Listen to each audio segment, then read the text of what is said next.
예, 오늘도 우리 광야교회 명절 집회 함께 할 수 있어서 감사합니다.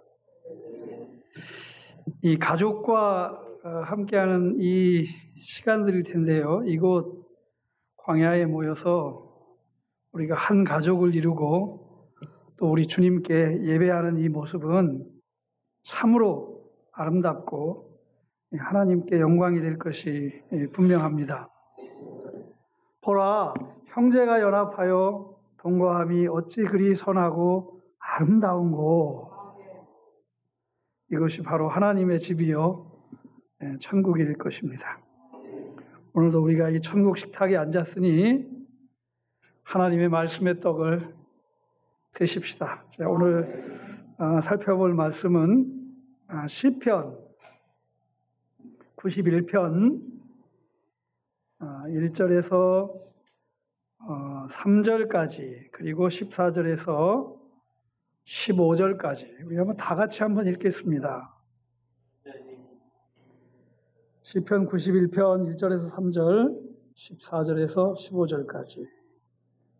자, 다 찾으셨나요? 예, 시작.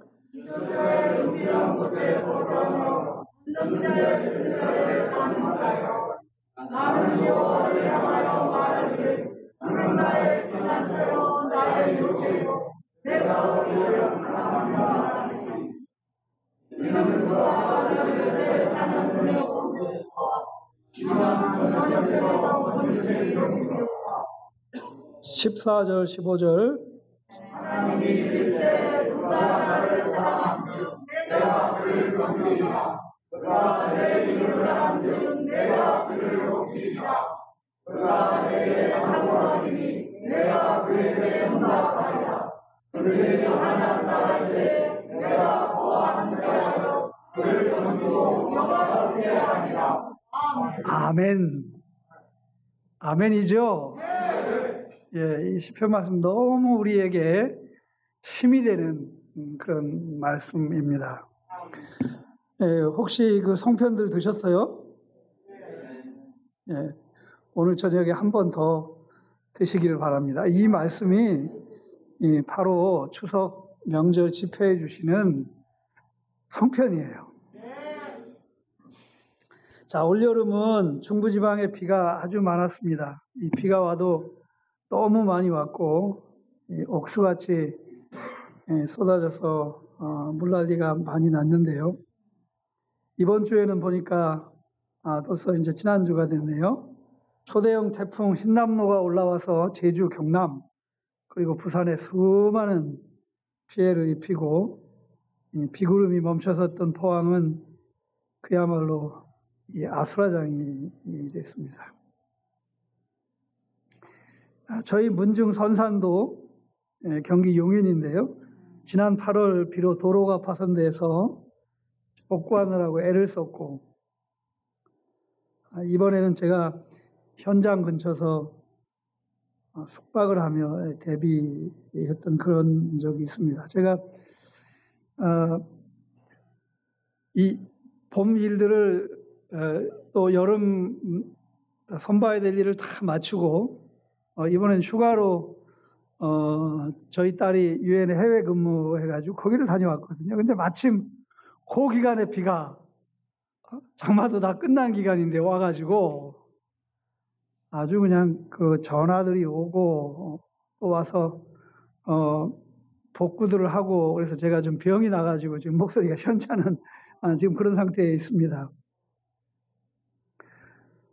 우리 지금 코로나 상황도 크게 호전이 되지 않았죠. 이번 가을 겨울은 재유행을 경고하는 전문가들도 있습니다. 우리가 너무 이제 익숙해져서 이제 우리와 함께 사는 것 같은 그런 느낌을 갖습니다만 그렇게 예견되고 있습니다. 러시아와 우크라이나 전쟁도 여전히 계속되고 있죠. 이 코로나 그리고 전쟁 여파로 발생된 물가 상승 이번에 시장을 보셨는지 모르겠지만 시금치 한 단위 8,000원이요?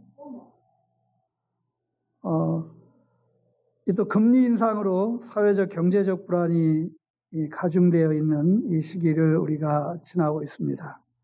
지금 유럽에서도 금리를 올린다고 하고 미국에서 올렸는데도 또 올린다고 하고 그러는 상황입니다. 우리 광야교회 교우들이 이런 경제적인 상황에 얼마나 영향을 받는지는 모르겠습니다만 광야교회를 후원하는 개인이나 교회나 여러 단체들은 분명히 영향을 받을 것입니다. 올 가을도 올 겨울도 녹록지 않을 것이라는 것이 전망입니다. 이런 상황이 바로 2022년 추석 상황입니다.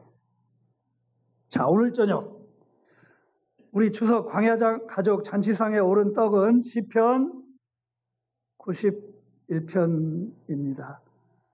이 예수님이 하나님의 말씀을 떡으로 비유하셨거든요.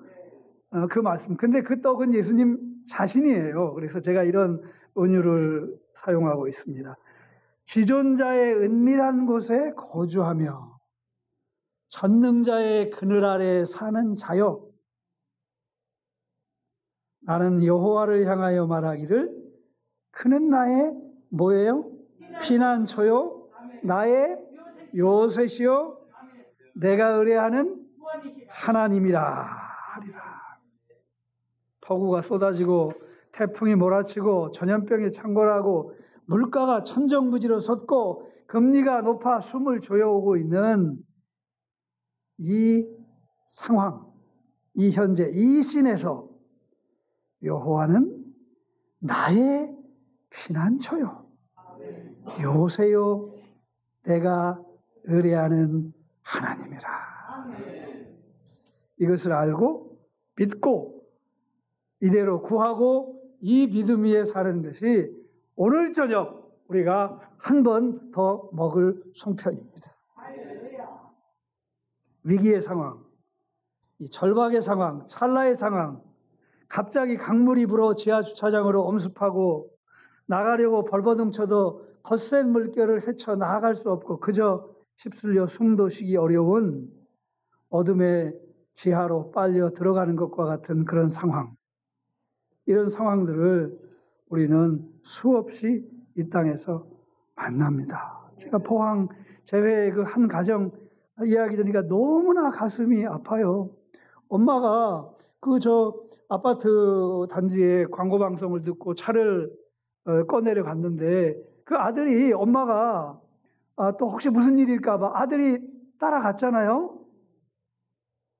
근데 엄마는 겨우 나왔는데 그 아들은 나오지를 못했어요. 그래서 얼마나 이 기가 막힌 상황입니까?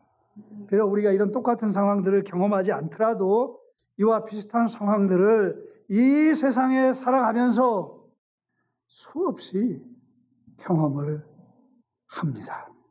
재정도 그렇고 직장도 그렇고 건강도 그렇고 관계 문제도 그렇고 하나같이 그렇게 간단하고 쉬운 것이 없습니다. 제가 광야교회 카톡방을 재미있게 잘 보고 있는데요. 거기에 은혜로운 내용들도 많이 있고 안타까운 내용들도 많이 있어요.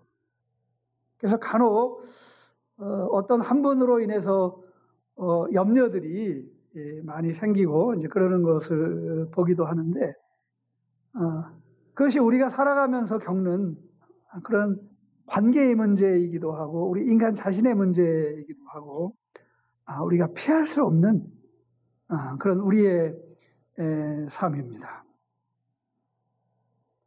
오늘 시편은 이러한 상황에서도, 이러한 현재에서도, 이러한 장면에서도 여호와는 나의 피난처요, 요새요, 내가 의뢰하는 하나님이라는 고백입니다. 그 믿음이고 그 외침입니다. 바로 이 고백이, 이 외침이, 이 간구가 우리 광야 가정의 모든 가족들의 것이 되기를 바랍니다. 광야 가족 여러분, 오늘 우리 상에 오른 시편 91편을 보면 하나님의 이름이 몇 개 등장합니다.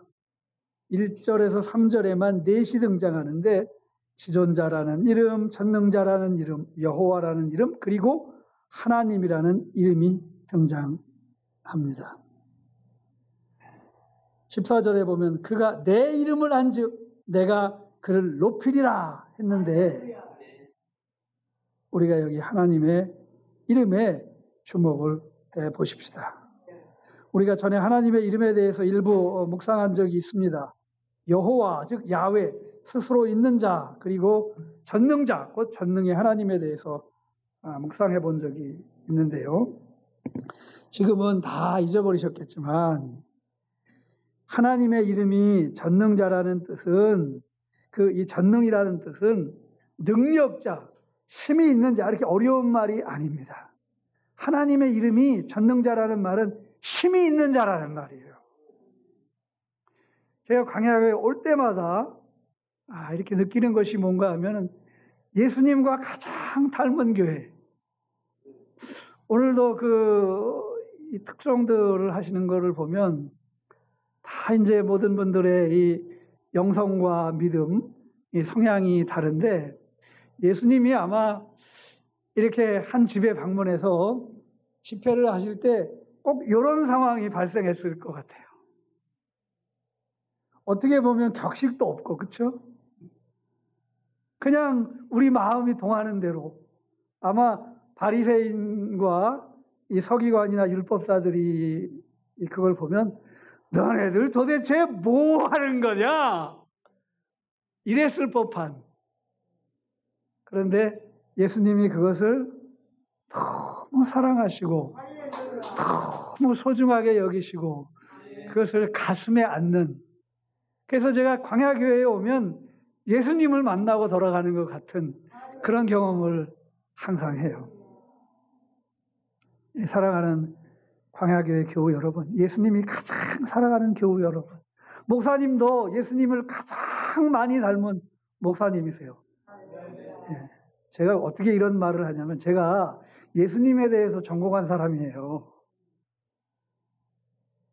그것도 아주 오래오래 예수님에 대해서 예수님이 도대체 뭐 하신 분이고 무슨 생각을 하신 분이고 자신을 어떻게 생각하신 분인가.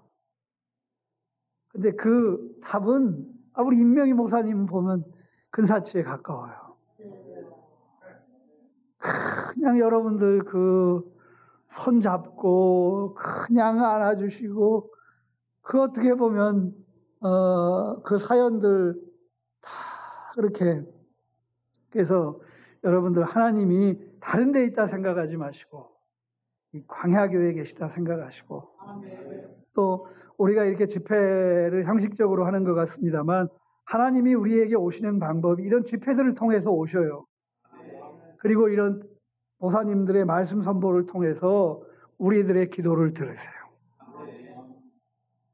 자, 이 하나님의 이름이 능력자라는 말인데 힘이 세다예요. 하나님의 이름이 쉬워 이렇게 어렵지 않아. 하나님의 이름이 힘이 세다야. 그래서 그 이름을 힘이 세다는 것을 알고 그 이름을 기억하고 그 이름을 부르라고 하시는 거예요. 그래서 하나님의 이름이 전능자라는 것은 하나님이 목적을 세운 거는 반드시 이룬다.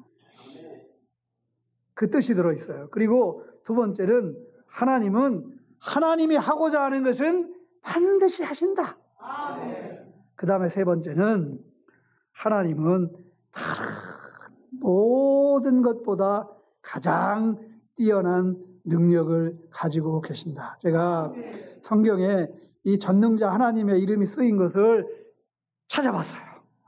그랬더니 그 용법이 바로 이 용법으로 쓰여져 있어요.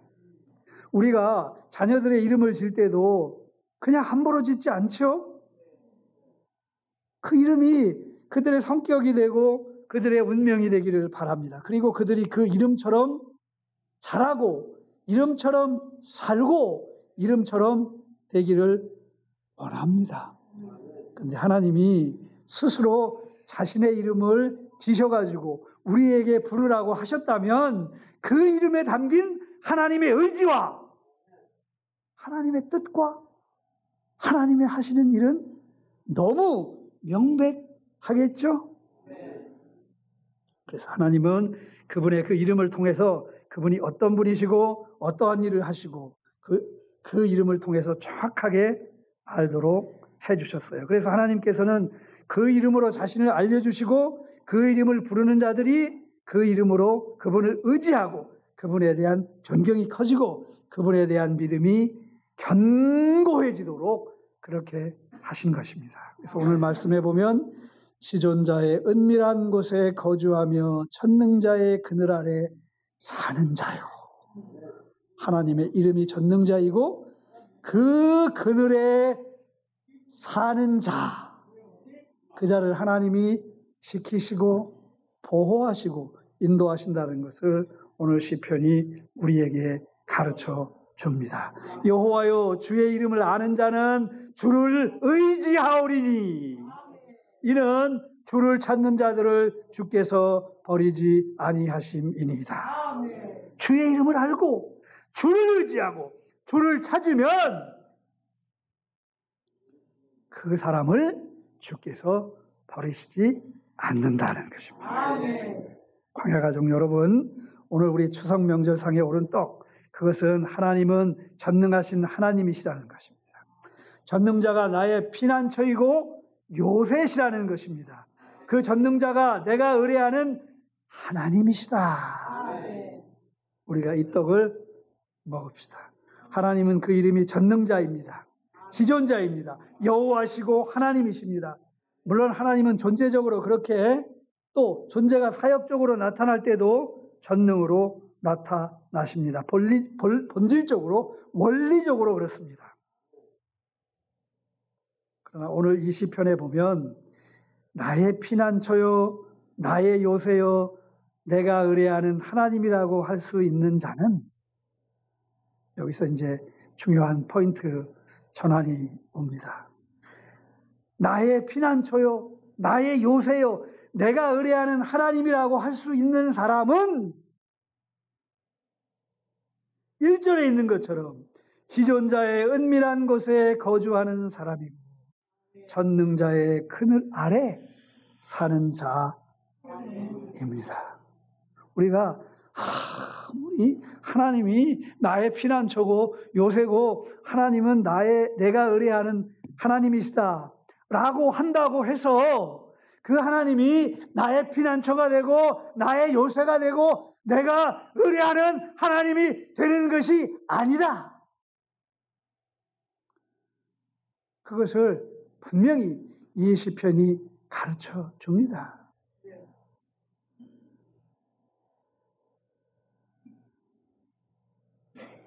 하나님은 전능자이십니다. 그래서 올무에서 건져주시고 전염병에서 건져주십니다. 하나님은 전능자이십니다. 그래서 그분의 진실함이 방패가 되어주십니다. 하나님은 전능자이십니다. 그래서 밤의 공포와 낮의 화살을 막아주십니다. 1000명이 내 왼쪽에서 10,000명이 내 오른쪽에서 엎드러져도 재앙이 가까이 오지 못하게 하십니다. 사자와 독사를 밟고 젊은 사자와 뱀을 누립니다. 이 세상 이런 보호가 어디에 있을 수 있습니까? 이 보호면 그 어떤 것도 두려워할 필요도 없고 염려도 없습니다. 우리 주 예수 그리스도께서 수없이 우리에게 말씀하시기를 너희는 염려하지 말고, 사도 베드로도 주님의 이 말씀을 따라서 너희 염려를 주께 던져버리라. 이는 그가 너희를 돌보심이라. 우리가 다 이렇게 되기를 원하지 않습니까? 그래서 이 말씀을 붙들고 있지 않습니까? 그러나 전능자의 이러한 보호는 무조건 자동적으로 받는 것이 아닙니다. 하나님의 백성이면 그냥 받게 되는 것이 아닙니다. 바로 1절, 지존자의 은밀한 곳에 거주하는 자, 전능자의 그늘 아래 있는 자입니다. 섭씨 40도가 넘는 태양이 내리쬐이는데 그 자리에 서 있는다고 그늘이 오는 것이 아닙니다. 어디로 뛰어들어야 돼요? 전능자의 그늘 아래. 그늘로 뛰어들어야 되죠. 집채만한 홍수가 쓸려 내려오는데 그 자리에 두 다리를 벌리고 두 팔을 하늘로 들고 당당히 맞서 싸운다고 그 홍수를 막을 수 있는 것이 아닙니다. 피난처, 요새로 뛰어들어야 하는 것이죠. 우리가 신앙생활을 하다 보면 이런 무지와 게으름과 만용으로 넘어지고 또 내려가는 경우가 적지 않습니다. 사랑하는 광야교우 여러분, 교회에 나오는 것으로, 여기 앉아 있는 것으로 전능자의 그늘에 있는 것이 아닙니다. 하나님이 나의 요새가 되는 것이 아니고 하나님이 나의 피난처가 되는 것이 아닙니다. 지존자의 날개 아래, 전능자의 그늘 아래 거하는 것이 되어야 하는 것입니다. 오늘 추석상에 오른 시편 91편 14절 15절을 보십시오. 하나님은 누구를 건지십니까? 자, 하나님을 사랑하는 자를 건지신다.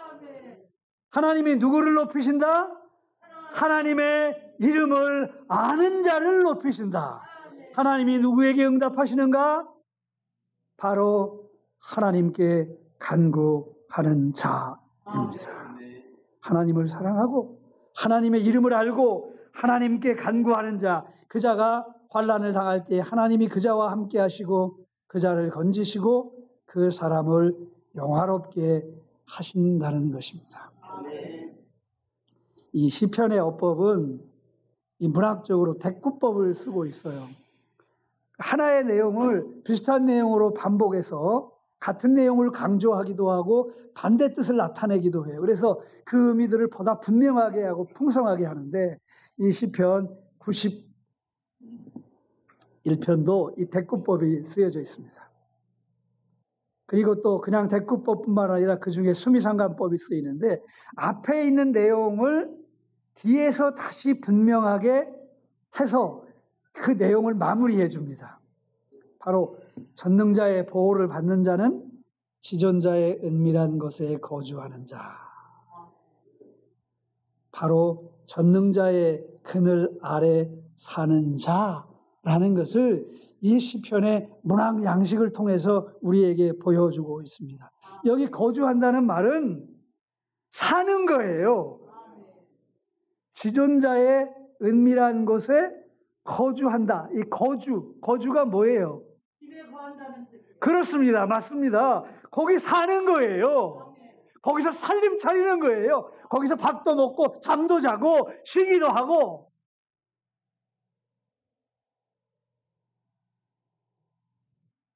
지존자의 은밀한 것에 거주하고 전능자의 그늘 아래 사는 자는 어떠한 자인가? 하나님의 이름을 알고 분명히 말해줍니다. 그 이름으로 하나님을 믿고 그 하나님께 간구하고 그리고 그 하나님을 사랑하는 자들입니다. 우리 광야교회 교우들이 이 떡을 먹어야 되는 거예요. 광야교회 나오는 것뿐만 아니라 여기서 집회에 참여하는 것뿐만 아니라 하나님의 이름을 알고 그 하나님의 이름을 어떻게 믿고 그 다음에 그 하나님께 간구하고 그리고 그 하나님을 사랑하고 또 사랑하는 것입니다. 바로 그 사람이 전능자의 그늘 아래 사는 자예요. 바로 그 사람이 올모에서 건짐을 받고 전염병에서 건짐을 받고 그분의 진실함이 방패가 되고 밤의 공포와 낮의 화살이 막혀지고 1000명이 왼쪽에서 10,000명이 오른쪽에서 엎드러져도 재앙이 가까이 오지 못하고 사자와 독사를 받고 젊은 사자와 뱀을 누릅니다.